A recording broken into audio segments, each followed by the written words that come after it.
Hello everybody and welcome to round 6 of the League Zero Super Formula Series here on iRacing. It is time for Magny, the halfway point in our season. Well, pretty much it is anyway. 11 rounds this season. And so after the first race tonight, we'll be officially halfway through our 22 races. And what a great season we're having as well. Great drama last week as the championship leader, Noddy ML, had 2 poor races. That is going to certainly hurt his chances this season in an ever increasingly interesting championship here this season. Myself, Ewan and Biggles will take you through the action here tonight from Magny. Biggles, not a circuit we see very much of anymore, but a circuit I'm fascinated by, I must admit. And I think once again, these Super Formula cars are going to go very well round here, much like what they did at Road America last week and at Fuji the week before that. It's a fantastic track. Good evening, everybody. Absolutely in iRacing, and it's spectacular for overtaking and excitement. Absolutely, for sure. So welcome, of course, here to round 6 in the championship. And speaking of that championship, before we go down and check out all these gladiators in their qualifying, we'll check out those standings at the moment, as you said too, with Noddy not having the best of results recently, but he still has the 4 wins up his sleeve. Absolutely, he's had a good season, Noddy ML, but he has just been pegged back a little bit by Adam Merchant in that race last week. Merchant actually finished second in terms of overall points scored to Finley Fitzsimmons, who you can see there in 6th place. Between them, Jaden Callaway, who wasn't there last week, Antonio Bianchi also having missed around. Fabian Sanchez moved up, though, to the top 5. Fitzsimmons moved forward quite a lot as well, as you can see there, to 6th place. Rounding up the top 10, Sergi Zuhair, who won the feature race at Fuji, Elliot Cook, Frankie Brzezowski, Nick Pedersen, rounding out the top 10 there in the standings. So that's how it currently stands in the season. And don't forget that is with a drop week applied as well. So it is a little bit closer than maybe you would otherwise expect. But it actually helps Noddy ML. His total points is lower than his points with a drop week. And to explain why that is, he scored so few points, from that race last week at Road America. He actually got penalty points that took him into negative figures, and that meant that he needed that result desperately, that drop week desperately, to get himself back in the fray. So only 14 points though, and I know that not many points are scored per round here in this series, and that's a fair point, but it is still very, very close nevertheless, as Merchant comes across the line here to somebody spinning for whatever reason on the front straight, not sure why. That just sets the poles across the line, then 19.11. That'll make the 7 drivers currently at the moment out there on the track there into the 19 club. Everybody else is in the 20 club. A couple of drivers in the 21 club. Only 22 or so drivers here this evening. A little bit of a smaller grid there, Ewan. Yeah, it may be a little bit smaller, but not too much compared to what we had at Road America last week. Can't remember exactly how many we got actually last week, but somewhere around there. It was a very attritional second race, though, I've got to say. Yes. And so maybe we can hope for something a little bit less than that here today. It's Robert Nobles into the final corner at the moment. Personal best middle sector as things stand, and now he'll runs a little bit wide there through these final couple of corners. An awkward chicane to end the lap. I'm not sure that lap took into account. Well, it wasn't quicker anyway, so he will go over the line again to try and improve. And Noddy ML in the background, though, he did improve and moves up to 5th. Yeah, not the qualifying performance that he wants so far, but there's still time to find here at the moment in our qualifying session. Let's have a look at Fabian Sanchez, the number 8 driver there from the US of A. He crosses the line. Does not improve. Ewan, it's a spin in the background as well too. I'm sure who that was. That was actually pole. That was Elliot Court spinning over the line and getting pole.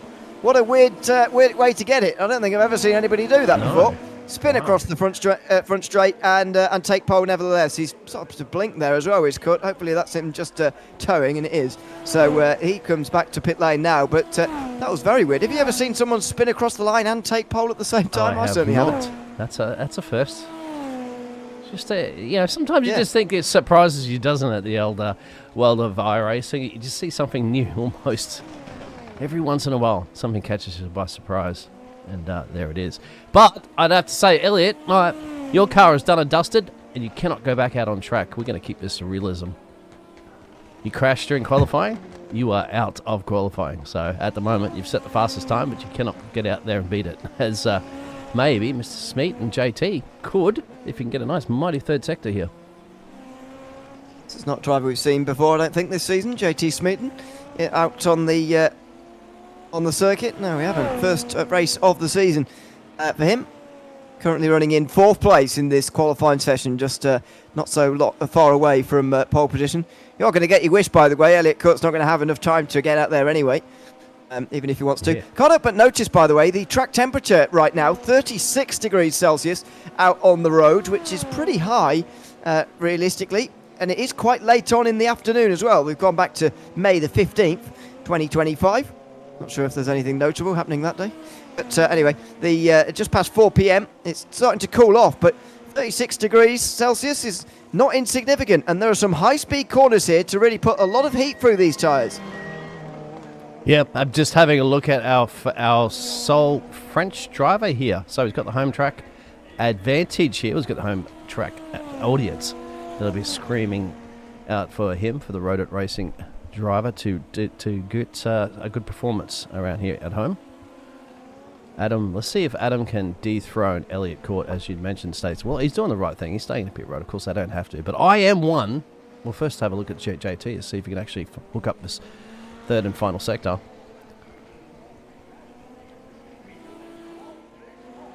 Bang! Got it. Wow. There you go. Now, 1:19.0, just 300ths of a second faster than Elliot Court. Can anybody get into the 1:18s now? Because it looks like that's what's going to be required in the final 1 minute and 20 to get onto pole. Well, Bianchi, of course, Antonio, the Italian, in the Cerberus livery, of course. Let's see what he can do. It's a 19.7 on the dial there, but he's on the last, potentially last lap. No, he's going to pull over the side. Might not have enough time there, as you'd mentioned. Gabriel.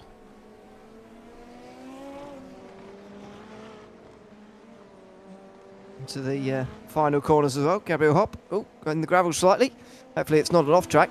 You're now on the power towards the line. That could be quite quick. Yeah, there you go. 6th place. But look at the top 5. All covered by less than 2/10 of a second. And Smitten again going quicker. Fastest of anyone inside the first sector. Nadia Melch done for the day. 30 seconds to go. He pulls over. There's Smitten. Might have been in the grass a little bit too much there to actually set a lap time. We'll see whether he actually carries on here or not as he comes into the final corners. Right-handed, and he will go again. So yes, he does. Bounces over the curbs. Is this even quicker, maybe? It might be. Over the line. And no, not quite. He's 7,000 slower than his previous best, but that would have been good. Oh, and Merchant in the background said it was a 1:18 required, and he's got one, Adam Merchant. Wow. He's having a great few weeks in this series, and he looks like he's taken pole here at Magny Court. Yeah, right in the dying stages. That's it. That's it. He's got it by a couple of milliseconds, a couple of seconds actually at the moment. The first man in the 18 club, as you'd called out there, Ewan, and that, of course, will get us our grid for this evening. Absolutely. It's Adam Merchant who takes the pole position. What a great lap time from him to get ahead of JT Smitten at All-American front row and at All-British row 2. Elliot Court and Finley Fitzsimmons. Nadia Mel then is 5th ahead of Fabian Sanchez with Gabriel Hopp and Larry Johnson ran on row 4. Anthony Bianchi and Guillermo Pereira round out the top 10 with Nicholas Isidro and Leo Delmar, the first 2 outside of a second of pole. Robert Nobles, the 4th, is in 13th ahead of Saji Zuhair, with Jace Meyer and Xavier Sonevet in 16th. Gareth McAllister alongside AJ Brenner on row 9, had JJR Williams and Otaro Mayorga, with Julian Madore and Anthony Zeitz rounding out the field. 3 seconds covering first to last here in this one. But what an end to the session that was. Merchant takes pole, and he's ahead of Nadia Mel as well. This championship is getting very, very interesting as Adam Merchant takes his 3rd pole position of the season. It's going to be interesting down into turn 1. We'll see how this situation is going to pan out for the drivers. Going to take it. We've seen before some hectic races where half the field is out and going deeper into this championship hunt as well. So this is the time that you can't really afford too many mistakes. You definitely can't. As we're still waiting for a couple of drivers to get themselves onto the grid. Smeaton and ML waiting quite a while to actually get themselves onto the grid here. Noddy ML, the only driver not on the grid at the moment. But now he joins everybody else and is ready for this first 10-lap race. 2 races, of course, tonight. First of them, a sprint race. No pit stops required here. As the lights come on here from Magny Cours.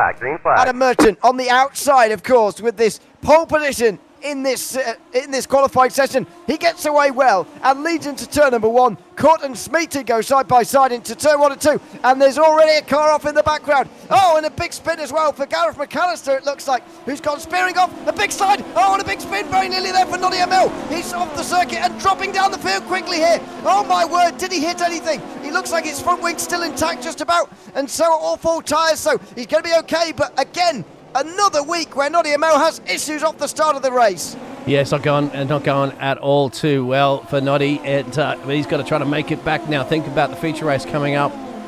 Just not in the right place. Once again, you'd have to say it's qualifying performance that might have let him down. If you're at the front like Merchant, you don't have to worry too much about that. As goes wide, Gabriel into the kitty litter, into the fence.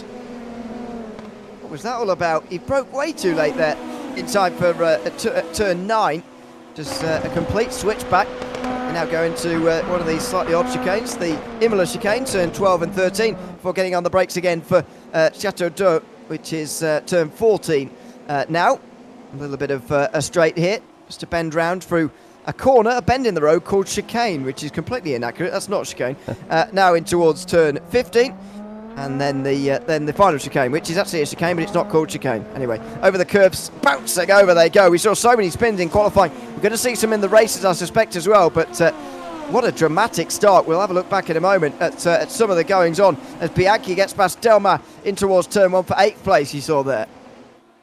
Elliot Court now is down. Oh, he started this. So you'd have to say to Finley, Fitzsimmons at the moment, 2 places up at the moment, gets the great launch that he wanted to get himself up to that 2nd place. And we've had a spin. I think that might be JT, and could have got him Larry Johnson as well. And someone's missing some bodywork there. I saw something bouncing around the road, and Johnson goes straight back to pit lane. Oh, is it Dro as well? Why is he plummeting down the field with a meatball? He's just, is that a reaction to the previous crash, or has he had another one? As now on the brakes, this is turn 9. Everybody brakes early enough this time, unlike Gabriel Hopp in that first lap, which is very bizarre from him. All the gravel, though, being brought onto the circuit after the incidents. Williams drafts straight past, and he's up to 12th place ahead of Xavier Senevi, with AJ Brenner then next in line. 14th place for him. Light on the brakes, time down the inside, and he does move up to 13th.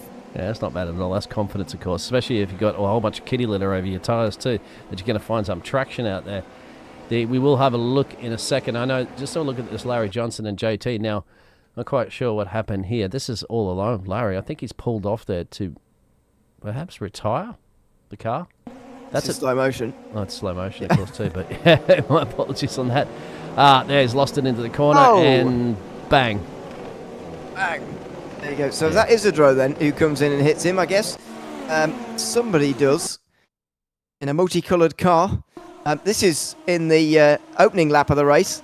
Saw a couple of drivers just drive themselves off the circuit. AJ Brenner was one of them. And I'm not sure how Gareth McAllister, that's him spinning through the gravel there.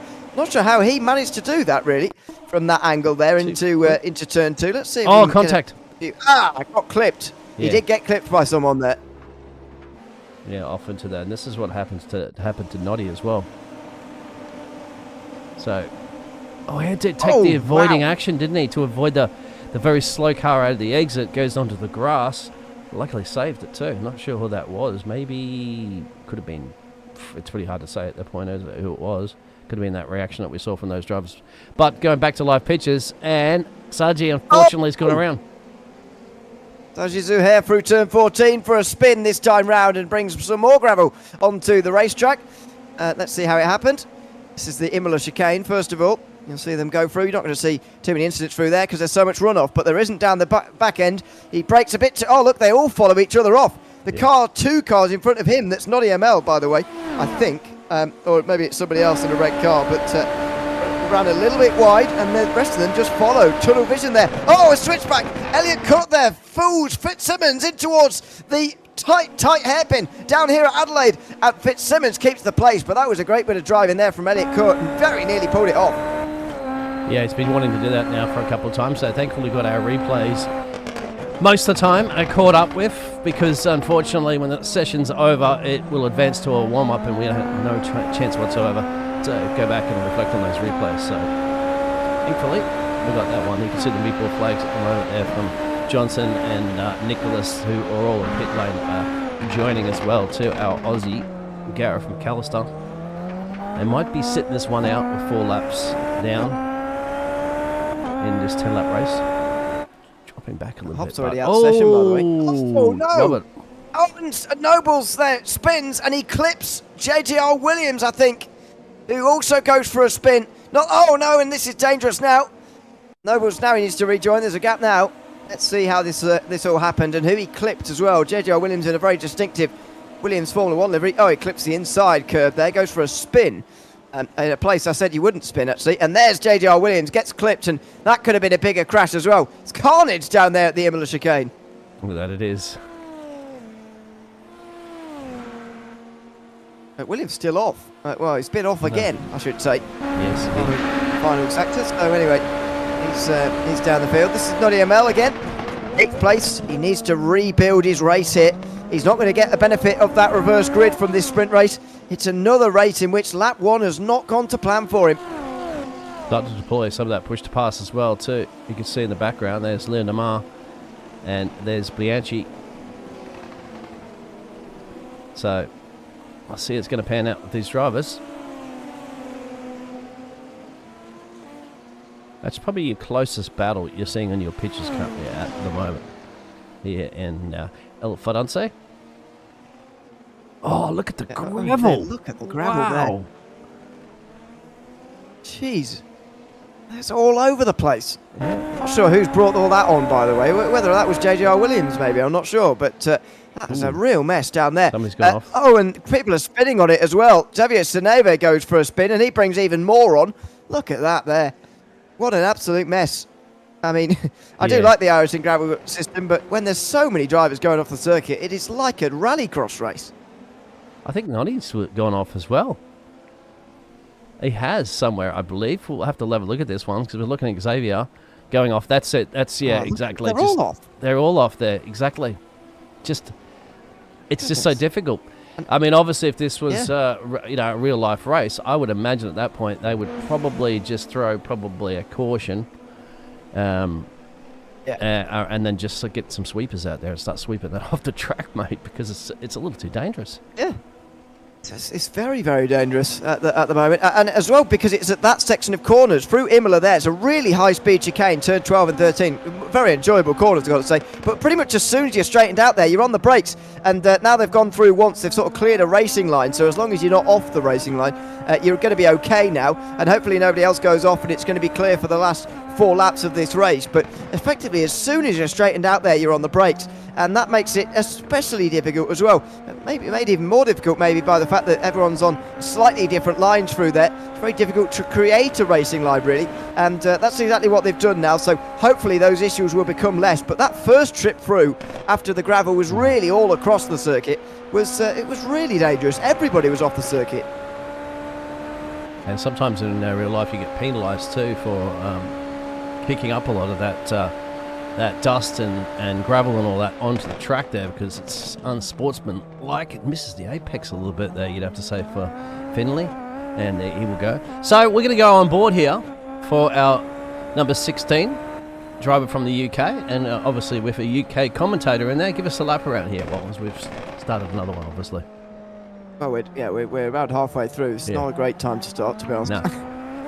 We'll have to go back anyway. It's some action because it looks like there may be some overtaking at the moment occurring there with Noddy and Jace. You mentioned you saw something for Noddy ML. I didn't see what happened actually to him. You mentioned you'd seen something that had gone wrong for him. He's back outside the top 10 again, so something must have happened here. He just got past Jace Meyer, back to 11th at least, and we might have to rewind a couple of laps to find out. But it's actually after the corner where all the gravel is. It's actually while we were watching the incident that brought all the gravel onto the circuit down there. Oh. He hits the driver in front of him and goes for another spin here, Noddy ML. That's not the race that he wants at the moment. I think he's got to try to fight his way in to get that reverse grid. Look at that kitty litter once that kid kicked up. Not as bad as what it is, but they're still putting more in there. But we'll go back over to Noddy. He's going to see about trying to get an overtake done. How's that front wing looking? Looks like the end plates are all attached in there at the moment, Ewan. It doesn't look too bad, which is good news. But the thing that looks worse is the fact that 10th place might be his limit in this race, to be honest, with Arturo Mayorga in front of him. There's a blinking 9th place driver. AJ Brenner gets back in the session though. Mayorga, by the way, has gained 10 places so far, so has Anthony Zeitz. So ML is very much in amongst those guys who have gained loads of places so far in this race, and will not want to give them up just yet. 2 laps to go when they get to the line. That looked like a bit of boost being used by Mayorga, and ML looks like he's holding it back, because don't forget, we're getting to the stage of the race now with 200 seconds to burn and only 10 laps. And a cool down period as well. You don't want to use it really at this stage, because the cool down period will now take you past a point where you can actually use it all before the finish. I think ML is just waiting for the moment where he can enable that button and use it to the very end of this race. I think you're absolutely right. Most of the drivers should be thinking about that. Will Bianchi as well. You don't see that just yet. They're coming around now to start another lap, but it's the penultimate lap for them. There it is. That's where it's all horrible. Slides into the corner as well, too, because the car lifts up and, of course, comes back down. Has a whole bunch of kitty litter all over those tyres. No traction there. Well, he's Mel is certainly the closest to... oh, sorry. Go ahead. He's using his energy now. Yep. Let's see. ML probably the closest to actually making a pass, but there you go, Bianchi using that button. 2 minutes 20 still to go, by the way, so he's got a whole 2 laps to use, and probably the same for Noddy ML here. Let's see if he's now. He does get on the button here, and he might well use it to the end. He squeezes through on the right hand side here, penultimate lap of the race, and he's got to try and go now. Here in the background though, Zeitz is going to try and come through as well. He backs away, and ML breaks a bit early as well. He's carrying a bit more speed, but he's got the inside at Adelaide. It's just too tight of a hairpin, and Noddy ML's back into the top 10. He's rescued something from this race, at least the championship leader, but Adam Merchant's bearing down on him now. That was contact meantime. Mayorga stays in front of Zeitz. Absolutely brilliant. Absolutely brilliant. These two are going to... Oh, Bianchi goes a little bit out wide. He's going to have to come back at the moment. He's trying to attack, of course, Leo Demar, who is the Frenchman here in this track there, and he has support. Sorry, there was 2 French drivers, of course. We were talking about Xavier before. So he's got the hometown support, and maybe JT here and Sanchez, Fabian Sanchez, who does yield. JT, fastest man on the track at the moment. Last lap, 19.5. And at the moment, he's got a bit of work to do if he wants to try to get that P3 position from Fitzsimmons. I don't think that's going to be possible at this point unless they make a mistake. And Merchant, of course, on his way to get the Heat 1 victory. Yep, it's looking comfortable at the moment for Adam Merchant, that is for sure. He's not using his push to pass at the end here. Actually, he's mistimed this slightly. He's recharging at the moment in the cool-down period, but he doesn't need it. He's going to cruise home. Not going to see him on the button I wouldn't expect from now to... Oh, dear.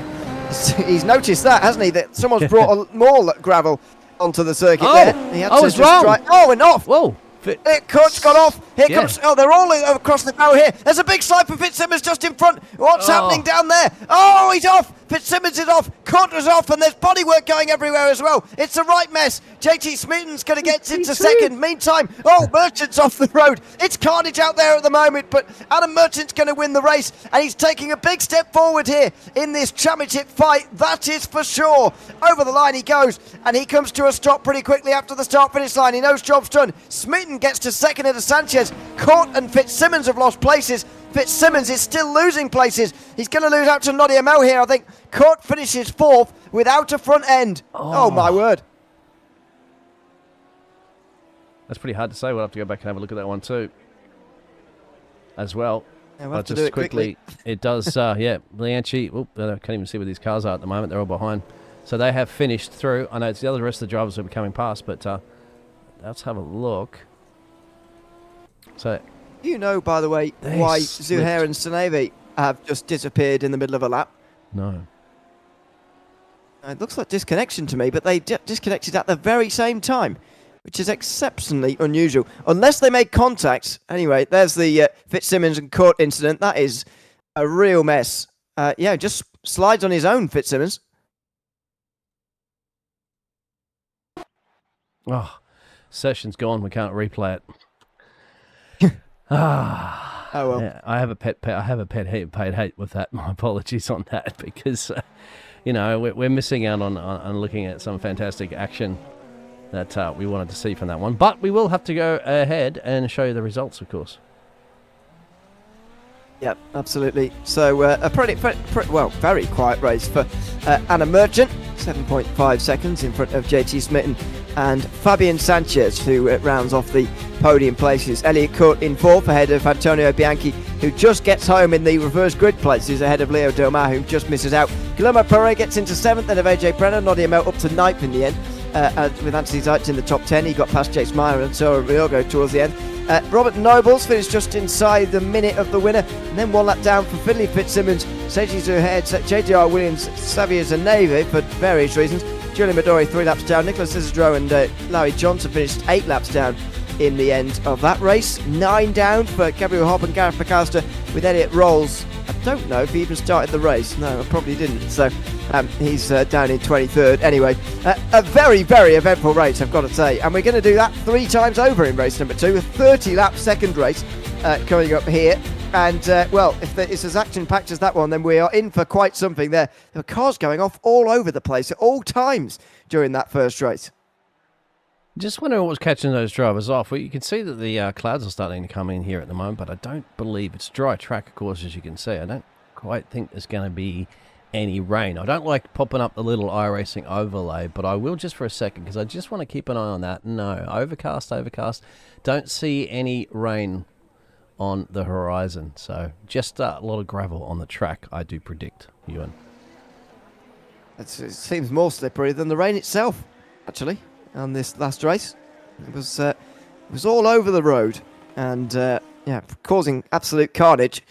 A little bit of a warm-up period in between the 2 races, and some of the guys who had issues in that first race are making their way out onto the circuit, with the exception of Merchant and Perret, who had decent races, but are going out onto the circuit nevertheless. Midori is doing the same. Philly Fitzsimmons, though, after his spin.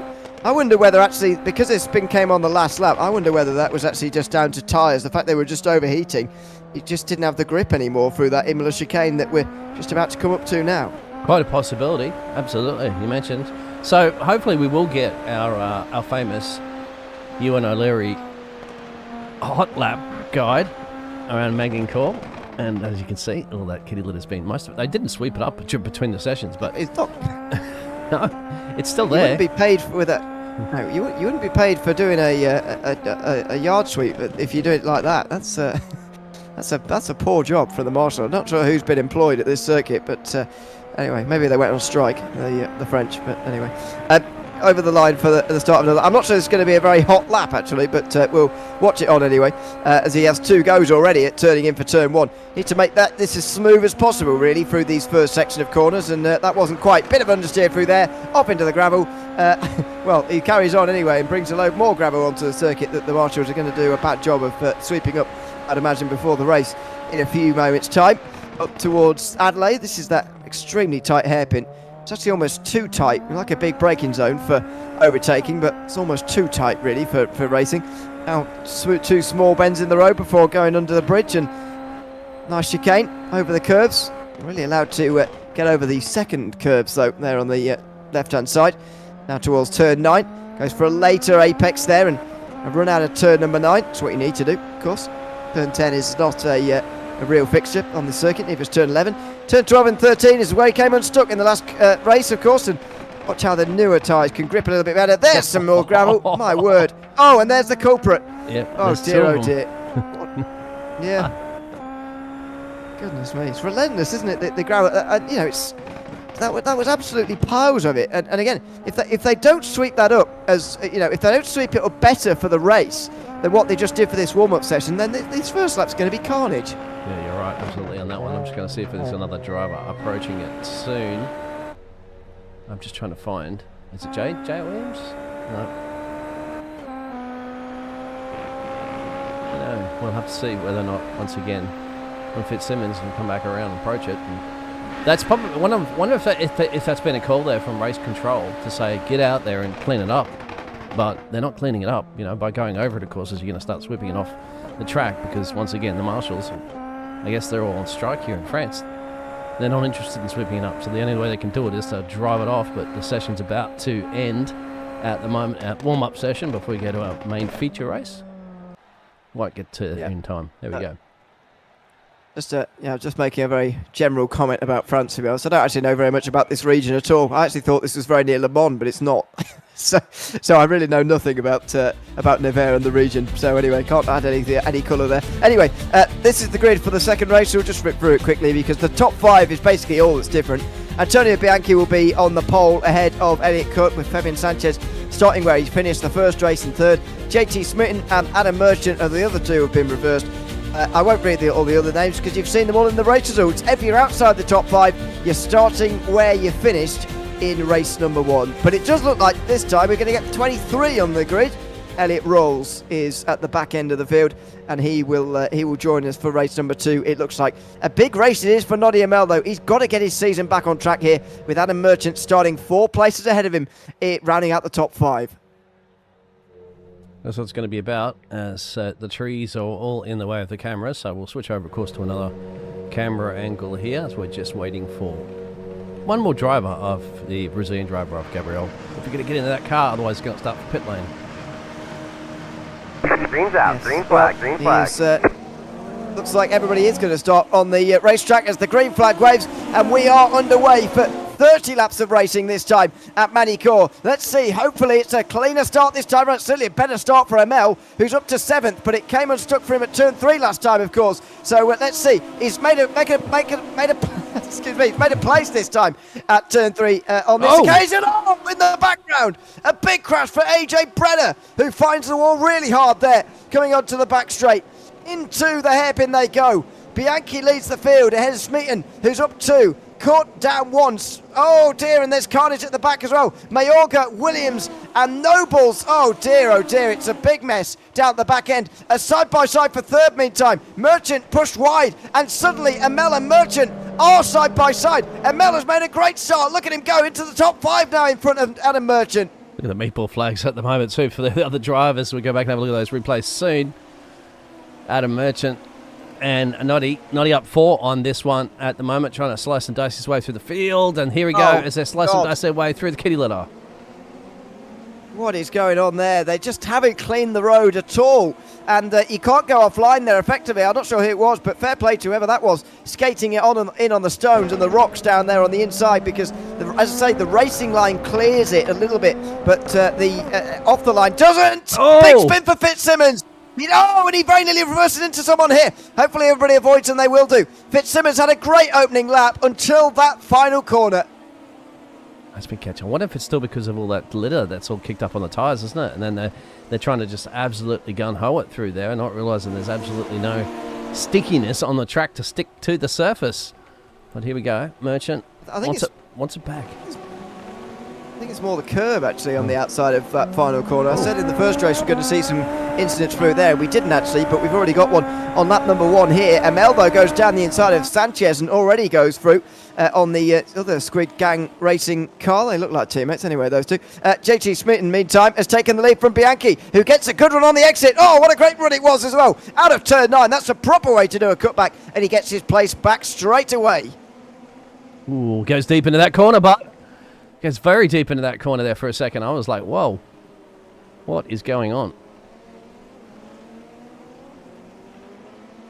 Well, they continue on, as I can tell you, AJ Brenner is already out of the race. This is what happened to him off of turn 3. He's already in the gravel, and does he get collected? Yep, clipped by JDR Williams, who sends him into the fence.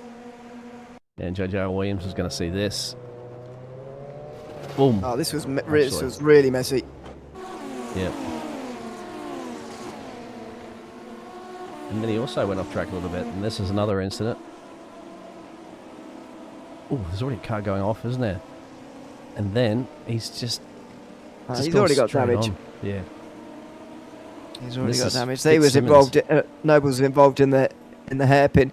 Fitzsimmons, this is his spin. I just think this is curb, to be honest. Oh yeah, you're right. Through the bobbling over, spins around. Oh, and fair play to everybody for avoiding, because he was rolling down the racetrack there as well.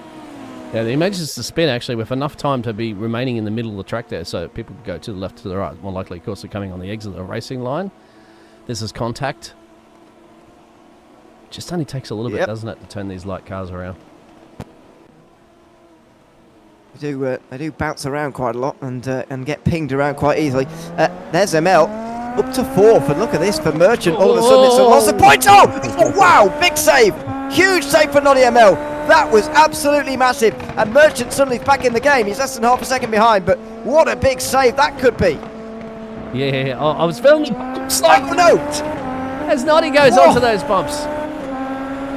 How did he get away with that? We saw Fitzsimmons earlier absolutely not get away with it. He's got to get back in the rhythm now as Noddy ML. He accidentally put on the overtake as well, I think, on the way out of turn 14. So he's recharging now. He's got to wait another lap to use it again here. Merchant's going to be able to use it to pull away from his championship rival. Wow. It kind of felt, it puts you almost, and he's locked out on a braking too. He's struggling big time right now. The Nigerian driver is definitely struggling in this race somehow. He's under pressure from Sanchez now, just right behind him.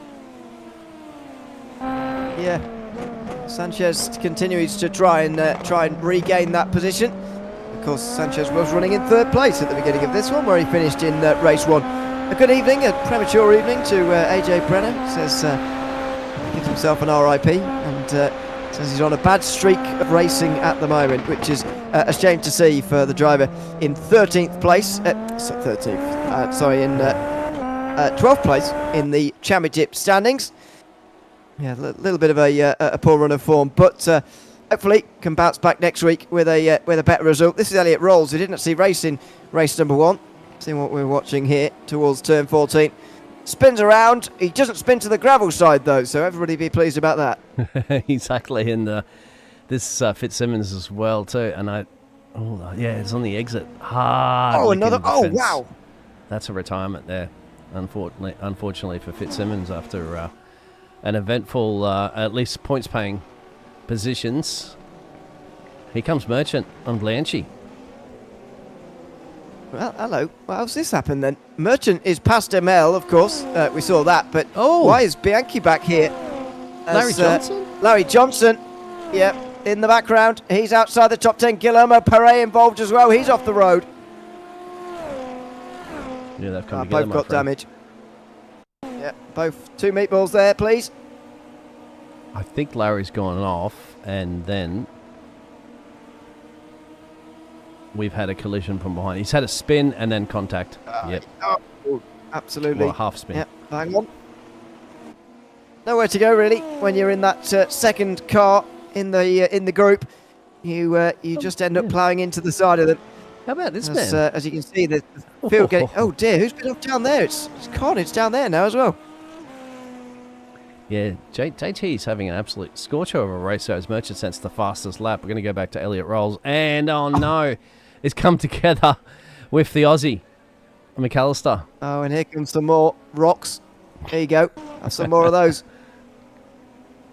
Let's see. What happened here? Elliot Rolls is the healthy car of the two. Guillermo Perret is not. No. They spin separately. Wow. Yes. And then could avoid it. Oh, no. Oh, my word.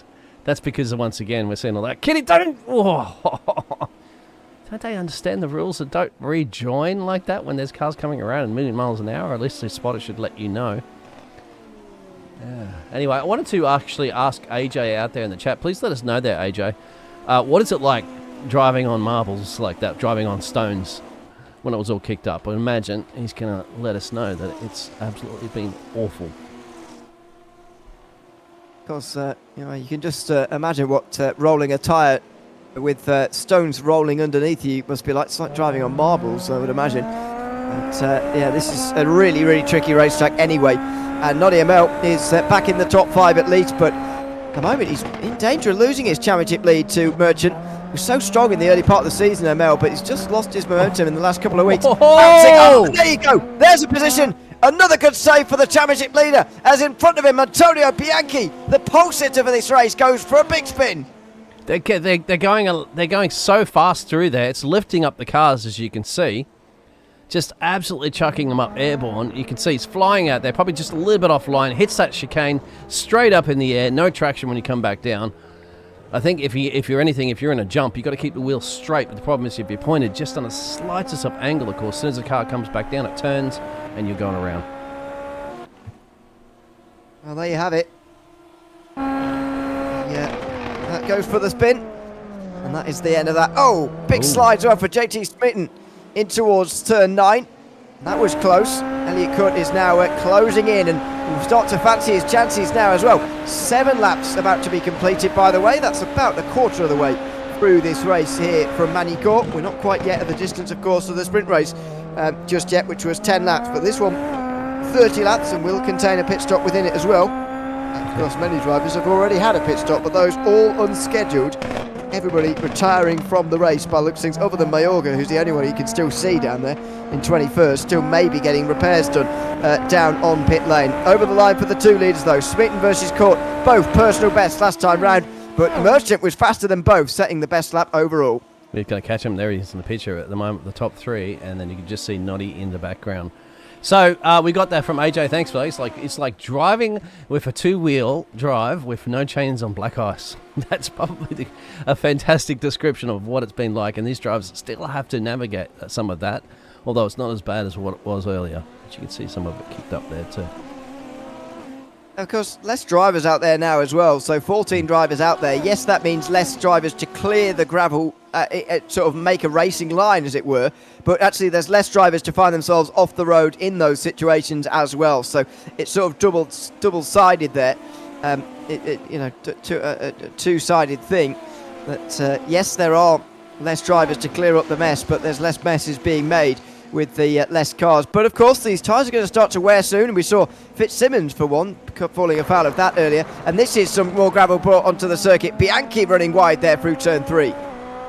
Yeah, it happened just a little while ago. He's back in P8 at the moment, 7 positions down from where he started this race. Elliot Rolls, currently at the moment, is having a nice little battle with Jace Mayer for the Rabbit Racing, and they're going to be coming into each other soon enough. Both of them using the push to pass as well. Ewan, as they battle each other.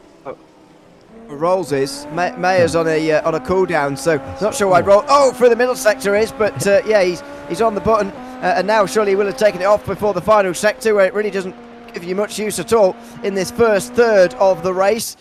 Mayer, yeah, is in that cool down period alongside Rolls now, but will be able to use it sooner because he took it off earlier. Here is Bianchi behind Isidro, who finished laps down, by the way, in the first race, finished 19th. Looking for redemption here. Already up 12 here, Nicholas Isidro, after less than 10 laps. Yeah. The only corner that kind of does remind me of, but not as sharp, is before the Casino Straight in France. Sorry, in Canada. Second digit. Oh, that's sliding. Looks like a sliding coming in the corner.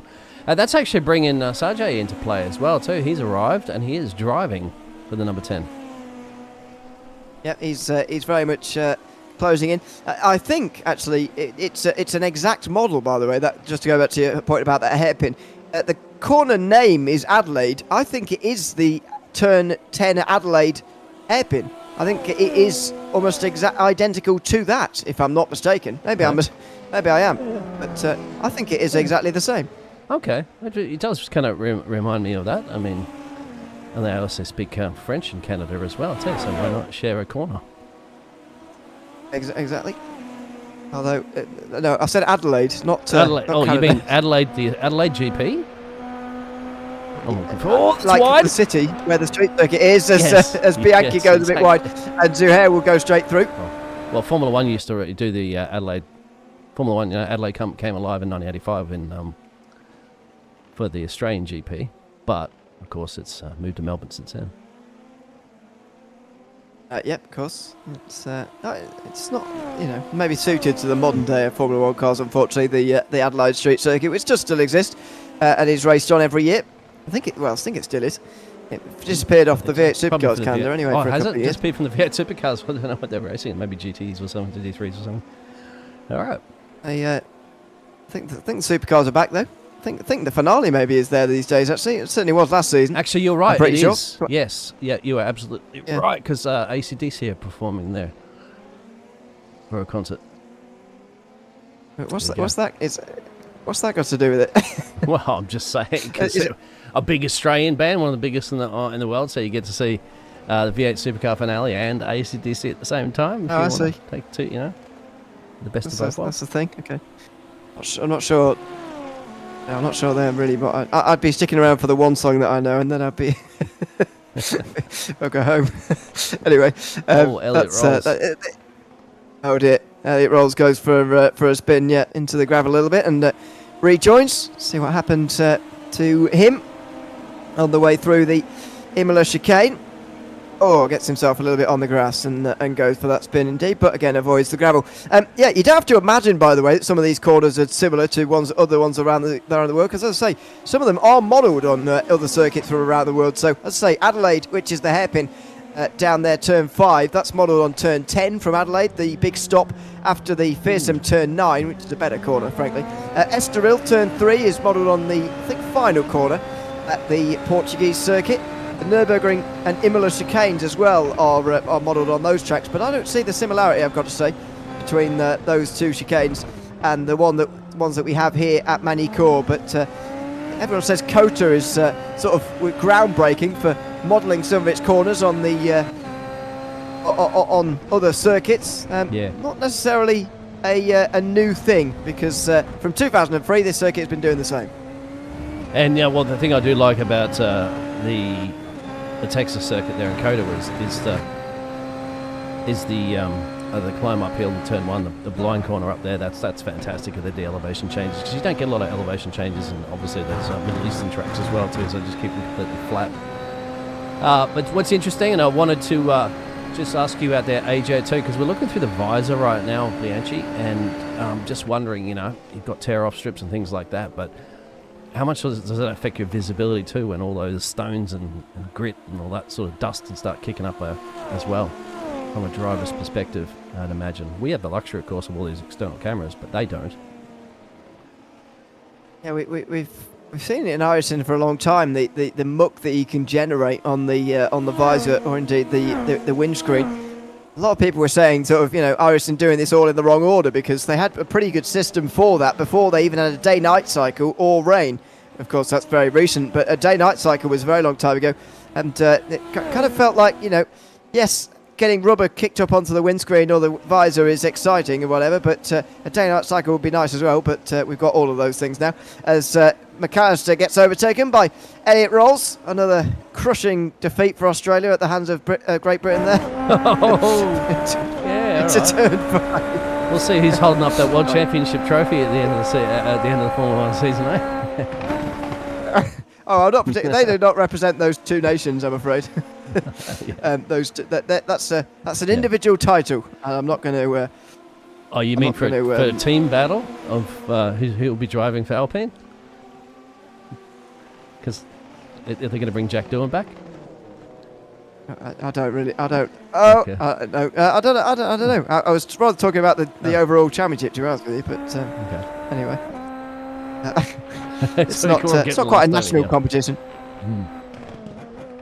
So into turn 9 for these three, and again we're getting towards the halfway stage in the race now, and these tyres do look a bit skatey, to be honest. On the exit of turn 10, you saw a small correction there from Bianchi into 12 and 13. A little bit earlier on the brakes from lift off. Look at this.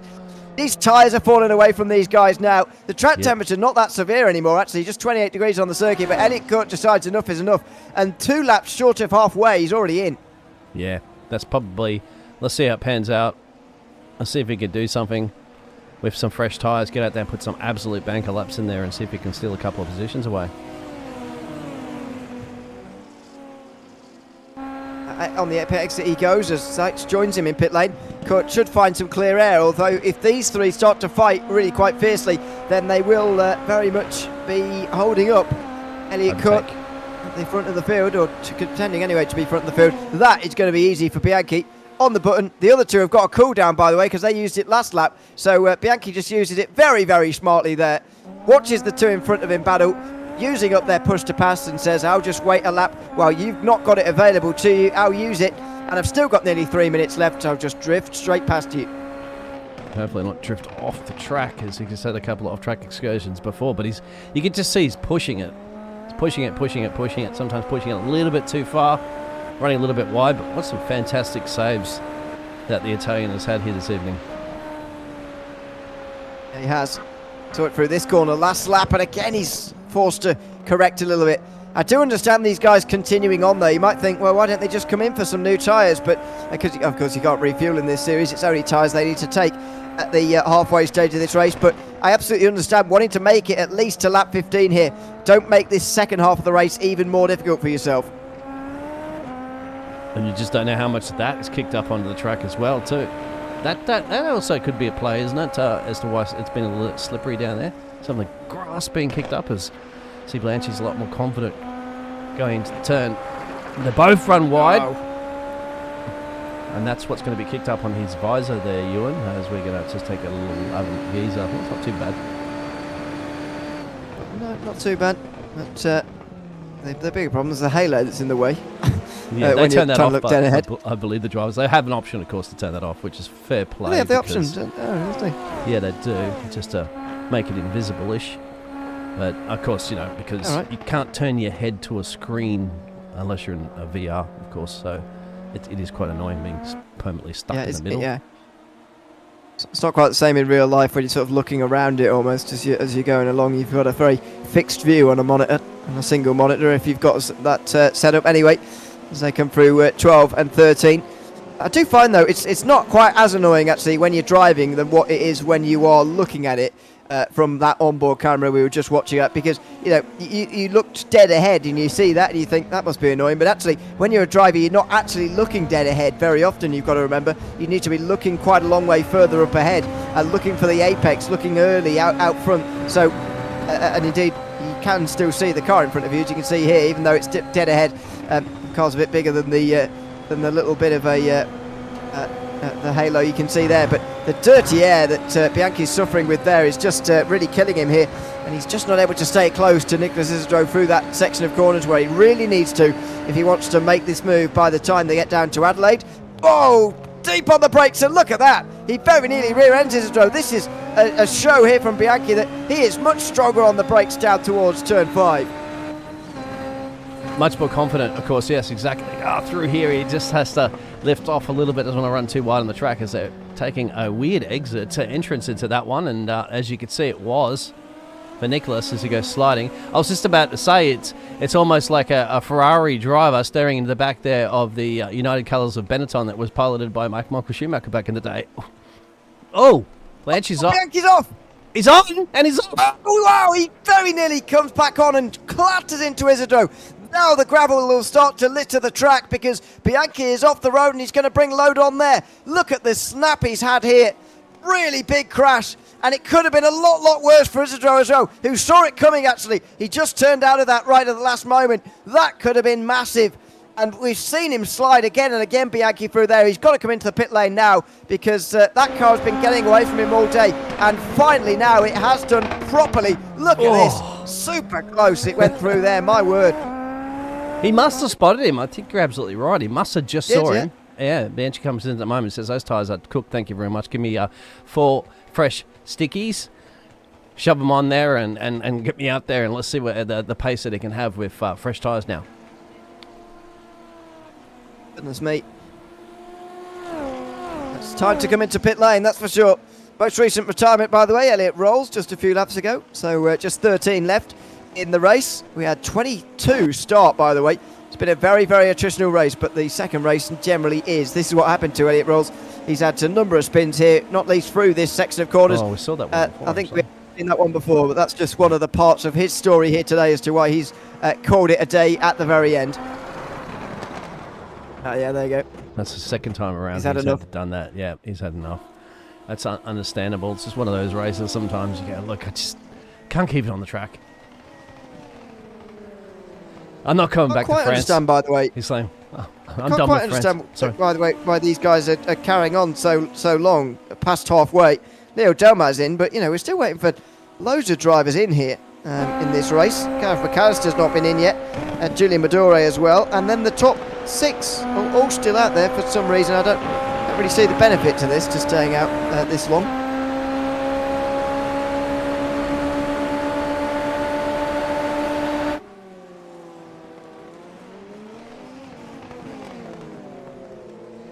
There goes Elliot Court down the inside and through into 6th position ahead of Zuhair. Pretty easily done, really. He's on those newer tyres. You can see the difference. Maybe the reason they're waiting is so they don't end up in traffic, because that's certainly what Elliot Court has had to deal with here after stopping for tyres. I wonder how soon it'll be before he's on the back there of Nicholas. Those top 4 or 5 drivers at the moment are yet to make a pit stop, as you can see on the graphics on the screen there. Elliot Court would be our net leader on pit stops. Just have a look at how much more confident he's going to be into the braking points and on the accelerator as well too. See, there it is. A little bit of wheel spin, not too much. Guarantee you that Nicholas would be having a lot more wheel spin right now than Elliot Court would. The rubber difference will be making a lot of a difference. Look at the way they go through the chicane. That's not tyres. That's just commitment and the different lines there. Trusting that you can, or at least trusting how much of the curves you can take, because they are deadly, as we've already seen through the long right-hander now of turn number 3. And Isidro here is going to be under pressure again from Cut. Is he going to get on the button? No, he's not just for the moment. He's going to use the old-fashioned slipstream by the looks of it here to get past Nicholas Isidro on the way towards Adelaide. Down the inside he goes. He's able to brake later on the newer tyres, and he moves through to 5th place. So in the end, this is not costing him too much time, but he might be getting an undercut on those out front, like JT Smeaton, who's still leading this race. Yeah, this is what I said. It was not a bad idea to come in. He'll be a little bit more punished towards the end of the race by coming in a bit earlier. On lap 13 he came in, to be precise. However, if you can get yourself some track position and you know your tyres are going to fall off towards the end, you can afford to just slow it down a little bit. I know it's very hard to tell a race driver to slow down, but just slow it down. After everybody cycles through their pit stop and wherever he comes back out, then he could probably afford to back off just a little bit and save those tyres for a few laps and then attack again towards the end. I don't know. A lot of strategy going to play here, Ewan. There certainly is, but strategy that I can't really explain at the moment, I've got to say. Smeaton and Merchant just continuing on blindly here, it looks like to me. Although, we've seen them time and again, and they don't seem to be struggling too much on their tyres. They seem pretty fresh. So they're going okay, but you just wonder how much quicker Elliot Court is able to go on his. 19.7, 19.6 from those two. Court did a 19.4. He's quicker, but of course he's had to do that to do the passing in the traffic, so that is worth noting. And here's worth noting an unfortunate situation here for the Avienti Motorsport entrance, and I think he's gone too deep into that one. Ooh. Yes, he has. But hey, just about out of the kitty litter, my friend. That's the reason why they have a little bit of a runoff there. Not too bad. Didn't cost too much time. Race leaders in. Plural. Oh, well, they're all in now. Lap 20. Why is that such an important lap? Anyway, not entirely sure, but the top 3 are all in here. Smeaton, Merchant and ML. So, searching for their box now and looking to stop on time. No overshoots up on the jacks. 4 tyres taken. And what about the leader? Where is Elliot Court going to be as they get very close there? Merchant and Smeaton on the way out the pit lane there. Almost hit each other. Oh, on the side-by-side, Merchant goes through. He slips through on the pit exit there, does he? Oh, that's extraordinary there, coming out of the pit lane. He's been able to take the place. Elliot Court's nowhere to be seen, although he's very close to Noddy Amel, who's going to be under pressure on the way towards Adelaide, getting himself up to speed here. But Merchant there, straight through, and he's going to try and respond to Smeaton immediately. He's on the button. There's lap traffic. There's a battle on the way towards turn 5 in the lap traffic. Not entirely sure where to go. Merchant still stuck on the inside, and he keeps the place. My goodness me. That was a great pass coming out of the pit lane on the pit exit road.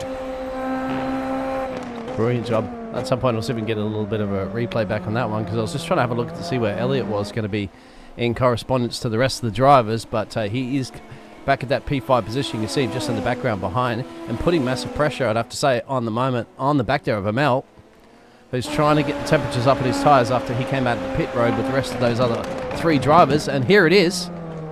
How's that? Not too bad, isn't it? From downwards. Maybe, well, it's difficult to get out of the way at that point, but maybe he could have done a little bit more to stay out of the way. Anyway, as I say, very difficult to do it through that section. Down through the curbs and the final chicane. Oh, and he spins in the background as well. At least he didn't spin in front of the leaders, I suppose, as now the 4 break away at the front. Sanchez still leads, but he hasn't stopped, of course. These are the guys fighting for the win. That was Gareth McAllister, I believe, that had a little spin in the final corner. Once again, they go right out wide to kick up the key to let up.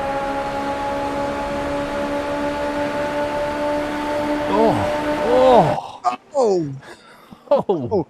That is Elliot Court really on the limit. On the way towards Adelaide, and Emil just goes for the cutback instead. Look at this racing between the two of them now as they go side by side towards Nürburgring. And he's on the button, his cut. He's used it at the right moment here, knowing that Emil is on the cool down, and he's got that place back. It will be 3rd place when it all shakes out again. Brilliant job. Brilliant job.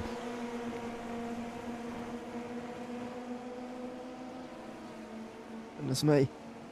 That was so close as well, though, wasn't it? It's a super sort of narrow gap on the inside there. Just squeezed himself down there and took the place. Just gonna. Oh, it's gonna be horrible trying to find that. This is the battle out of pit lane that you're talking about. How did he do this? I don't understand. I have to rewind it back a little bit. It's just so difficult to get that specifically. Why has he got? There's no cameras. Yeah, there. Oh, there. Yeah, but. I don't get why his traction's so much better, to be honest with you. I can't figure that out. He normally comes to chat to us at the end of the race. Not many of these drivers do, but Merchant is one of those who does, so hopefully we'll be able to ask him after the race and he can tell us. But you'd think the two of them are basically side by side. They'd be releasing the limiter at the same time, and they'd have similar traction. They're in the same car, and they've got sort of the same tyres on. But, they've got both new tyres on. But... way better traction for Merchant. This is what happened to Gareth McAllister we saw in the background of the leaders. Oh, he was very, very lucky that they didn't catch him just before that. If he was up the road there from them, they would have had to take avoiding action because it was a spin right on the racing line as well too.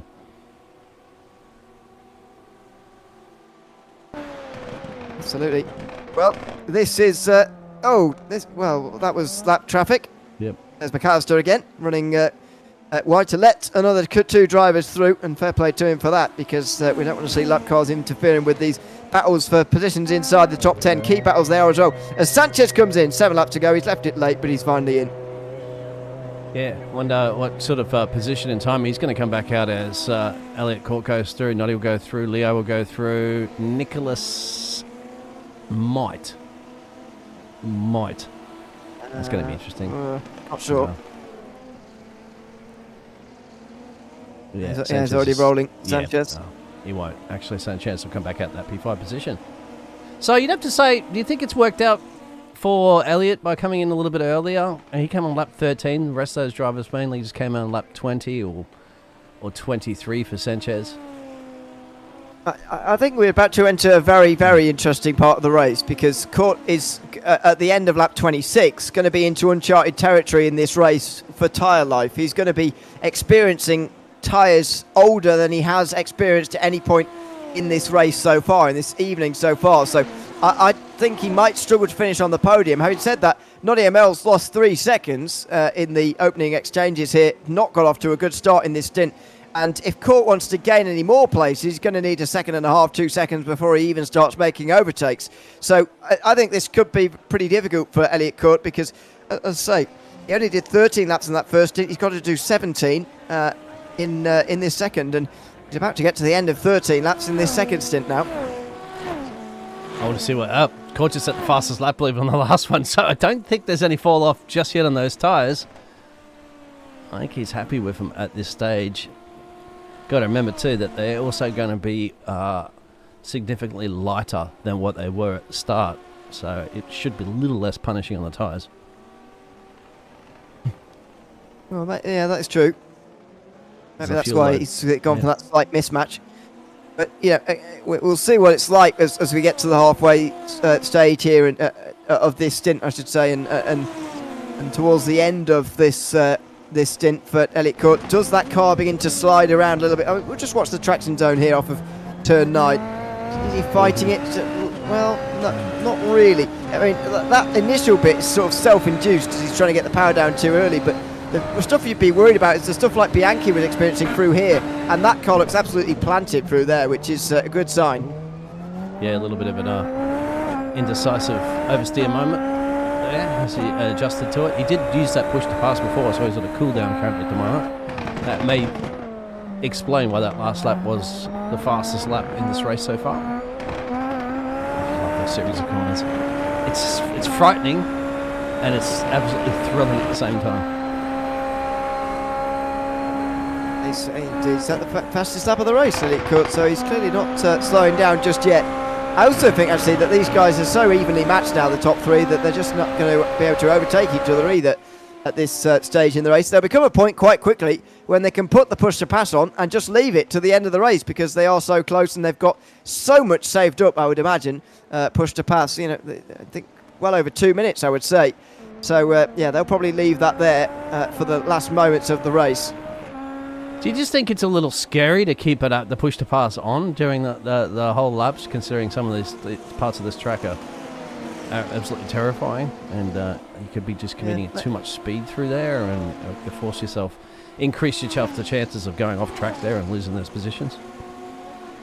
Yeah, maybe it's a good point, but you know you've got to think about the other option here, which is using it every lap. You're in danger of running out too soon. You want to save it up for the end. I think these guys will use it all the way around the lap, because even though there are some tricky traction zones, as you say, through this section especially, is going to be very, very difficult on the push to pass with those curves or whatever. But I think it does come over as a benefit in the end, because you've got even all these short straights where you don't think about, you're getting a tenth or two even on this short straight now on the way towards here. As long as you've got enough of a planted rear end not to be worried about it stepping out there at places like Nürburgring there at turn 12 and 13, I think you'll be all right to leave it on for the whole of the lap. Well, Elliot Court on an absolute flyer at the moment. He's now within striking distance of JT.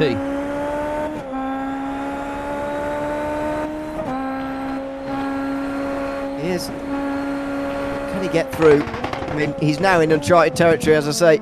Lap 27 is the race lap, but this is lap 14 on these tyres. Only did 13 last time round, and now the gravel's starting to come as well, and that is only going to increase as they go along. Fortunately, it's wiped away by the time they get to 12 and 13, but these cars starting to get edgy here just a little bit as they're lower on fuel. This is going to be a very, very interesting end to this race. Thankfully, a less gravel-filled race, this one. Yeah, exactly. I think you mentioned it because half the field has retired from this race. Gareth McAllister's going to stay. Oh, that's the dangerous spot you want too, because the exit here, no traction. When they put their power down before they're going around, not to mention the momentum coming out of that corner. Gareth McAllister, of course, he's running there at plump last, but he's done this before, hasn't he? A race of attrition, and we've seen him come through with some great results in the past there, even though he's a couple of seconds a lap slower than everybody else. He's still just going to bring him home for points. Got 29 of them so far. He's in 16th place in the championship standings, and you do gain quite a lot by just staying in the race. In fact, if you'd started this race last and not overtaken anybody on the circuit, but just taken the places from people who've crashed, you'd be 13th and gained 9 so far in this one. So yeah, absolutely. On the button, by the way, Smeaton is trying to close on Merchant. That's why you can see the gap going the wrong way for Cut. He's on the button now, Smeaton, and it might be for good. Through there he goes. 2 minutes to go. There's just over 2 laps to go, so 2 minutes to go. We'll get him right to the Adelaide section at turn 5 on the last lap. He will just about have enough for that, I think, to get to turn 5 on the last lap. The penultimate lap's about to start here, and Merchant is being caught. Yeah, but he might be using himself. Yes, he is, because he knows he's got to be using it for defensive. That's why the fastest lap was set by JT just then. And he got that down, so he managed to get that almost 1.5 second gap over Elliot Court, who was catching him. Now that he's elected to use that push to pass, he's flying. And that's a real slide for Smeaton as well. You'd imagine Merchant is going to leave it on from now until the finish here. Elliot Court is, there you go. Oh, he's got well over 2 minutes left. He's more than good to get it to the end of the race, actually. I think, well, not quite that well, no, maybe actually. He might well leave it onto the very end of the race, and surely that means Merchant's going to win here. Court is going to be fancying his chances here at Smeaton, because it does seem that JT Smeaton is struggling a little bit to control the power. What you were worrying about a little bit earlier on, which is the traction zones when you're on the button here. How does that affect the power being put down here? And Smeaton is sliding around a bit more than before. Yeah, but you got to go for it, don't you? You got to put the pressure on Adam to force him into a mistake at this point, so he can maybe get the overtake, because probably a little bit too far to get anything done. As now we're going to be coming around to the penultimate lap of the race, my friend. The white flag will be waved. 1 lap to go for Adam Merchant to take another victory in this series. Race one, the sprint race. Trying to go back to back with a 4th victory. Who was that in the background? Madore, maybe. Madore, yeah. Yep, he's off. But anyway, he's down the field. 1 second gaps between these guys at the front end of the field. Smeaton not quite close enough. And also he's running out of battery as well on the way towards the turn 5. Does Court have enough here to actually get close by the end? His best overtaking chances already past him, though. Yeah, I believe he might just not have enough. He's got to hope that JT makes a mistake, and JT's got to hope that this man makes a mistake, but it doesn't quite look like it just yet. It doesn't. He is over 1.5 seconds ahead now. Court is really going to close, by the way, at the very end here, because Smeaton has run out, but he's used it where it was necessary. He's not quite been able to challenge Merchant on this occasion, though, as the multiple-time race winner comes towards the end to take another crown here. Adam Merchant, he's timed it perfectly. You can see the red just above him there. Turns it off for the final couple of corners. He brings it towards the start-finish line. No risks on the curbs. Adam Merchant wins the 2nd race here from Magny Court. Another great race from him. Comes through from 5th to take victory in race 2. Ahead of Smeaton and Court, and Noddy ML limps home. He was struggling in this last part of the race. Over 20 seconds off the podium. Not sure quite why, but either way, he made it to the end of lap 30. I wonder whether he's actually started to run out of fuel at the end, who had to fuel save. But anyway, he comes over the line, 4th place. He salvages something, but he loses points again to Adam Merchant. And then Sanchez and the home hero, Leo Demar, he'll actually finish up at the same place he started this race on. And you have to give it to the Benetton-esque driver here at the moment with the big smile on the helmet, because he's gained 12 places for Nicholas and gives off in that P7 there. And Sergey will finish behind him in that P8. Bianchi as well in P9. And Anthony here for the final driver in the top 10 places this evening. And I wonder if Julian's going to leap home without... Yeah, there he is. So he had this accident here. I'm going to quickly show you that one. There, Ewan. Which is the reason why... He's already lost the wing here. So he's had a crash. Yeah. Oh, that's before the... It's at the final corner. Yeah, here it is here. So this is the reason why it has no rear wing. But he might still be able to hold off McAllister, I believe, and secure that P12 position. Yeah. Well, you saw He bounced over the curve there. A crash across the line, didn't you? For a lot of damage, but pole position. That's it. Oh yeah. Only just made it. McAllister 1.5 seconds or so behind, but Madore just about holds on and was punished quite a lot for that small mistake. Anyway, Adam Merchant wins the race by 1.5 seconds in the end of JT Smeaton, and Elliot Cook joining him on the podium. Noddy ML slow towards the line, but I reckon he was running out of fuel. Fabian Sanchez rounds out the top 5 with Leo Delmar in 6th. Nicholas Isidro just holds back Sazi Zuhair and Antonio Bianchi. Magny Zeit rounding out the top 10. Jason Meyer was 1 lap down with Julian Madore and Gareth McAllister, who we were just talking about. And then the retirements, starting with Elliot Rolls, Guillermo Paré, Finley Fitzsimmons, Larry Johnson, Xavier Seneve, Chedjar Williams, AJ Brenner, Arturo Mayoga, Robert Nobles. Gabriel Hopp didn't start the 2nd race of the day. In fact, only 14 drivers made it on to lap 6. That's how much attrition there was in that 2nd race of the day. Yeah, what a race it was. So the weather wasn't at play on that one, but the gravel was the drivers, and catching some of the best drivers off guard as well too. All drivers almost off guard. Almost all. There was certainly a lot caught out at the end of that one. And I've got to say, we'll just hang about for a moment, but if Adam Merchant doesn't, or indeed anybody else doesn't join us, we'll sign off in a moment. A big race for Adam Merchant there. Double victory in race number 1 and race number 2. And he's starting to take some big steps towards the championship at the moment. He gained points on Nottingham at the Red Bull Ring in the second round. That's the first round that he actually did. Then at Fuji, a couple of weeks ago, only gained a few points, but of course they both missed out quite heavily towards the end. And the big one at Road America, as Nottingham got involved in a couple of incidents in both races. Now, he did that at the start of race 1 here as well, Nottingham, and so there's a couple of things starting to not go his way, and things are starting to go Adam Merchant's ways, gaining points as a result as well.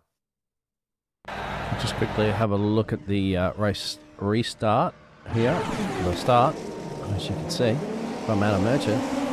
It was a pretty good launch off, wasn't it? And turn 1 by his teammate.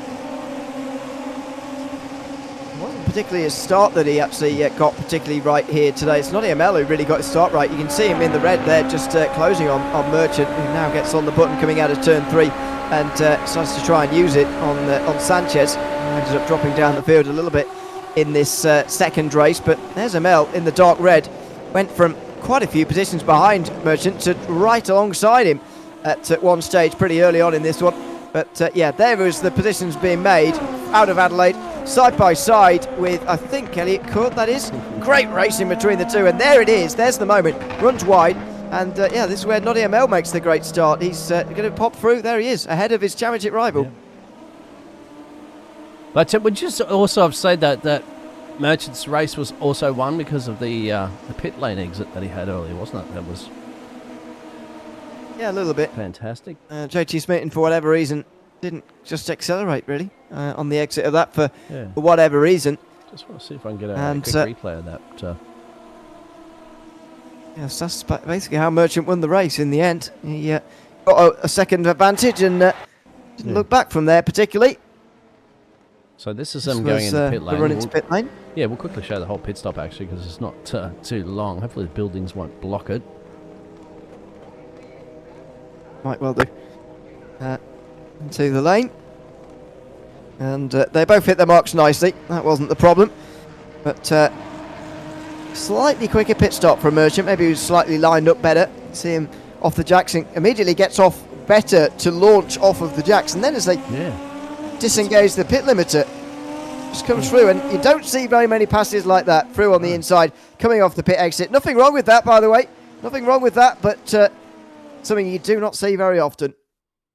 Exactly. There it is. So, job done. And from that, he never looked backwards. But we have to look forwards, Ewan, because round 6 is done and dusted. And, of course, we have Spa. Yeah, next week. Anything we need to say about that track? I mean, it's... not really.